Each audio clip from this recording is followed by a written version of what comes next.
exclusive and super exclusive update. So hello guys, আমি দীপ and welcome back to my channel Deep exclusive. So এখন আমি এই ভিডিওর মধ্যে কথা বলবো ভাইজানকে নিয়ে, এবং যারা বিশেষ করে ভাইজানের ফ্যান, মানে আমাদের সবার প্রিয় সলমান খানের ফ্যান, তাদের জন্য একটা কিন্তু বিরাট বড় সুখবর আছে।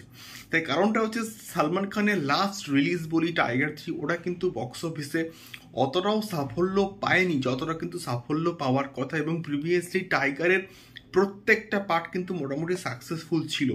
তো সেই জায়গা থেকে দাঁড়িয়ে সলমান খানের একটা কিন্তু বিরাট বড় কামব্যাক দরকার, এবং যে কামব্যাকটা কিন্তু হতে পারে 2025 সালের ঈদে। হ্যাঁ বন্ধুরা, ঈদ হচ্ছে সলমান খানের একটা ফেভারিট রিলিজ ডেট, এবং যখনই সে সলমান খান ঈদে এসছে মানে কাঁপিয়ে দিয়েছে, মানে বক্স অফিসে জাস্ট ব্লাস্ট করে দিয়েছে। এবং এখন থেকে কিন্তু সলমান খান কিন্তু ঈদের যে রিলিজটা কিন্তু মোটামুটি বুক করে ফেলেছে। তার কারণটা কি?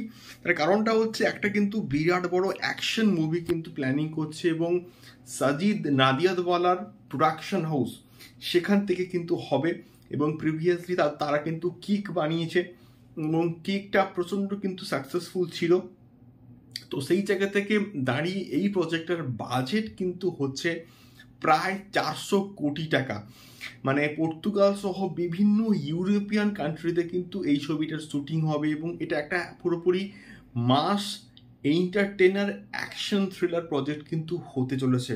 যে প্রজেক্টটা কিন্তু ডিরেকশন দেবে আর মুরগাদাউস, যে কিনা আগে প্রচুর বড় বড় মাস কমার্শিয়াল মুভি কিন্তু বানিয়েছে বন্ধুরা।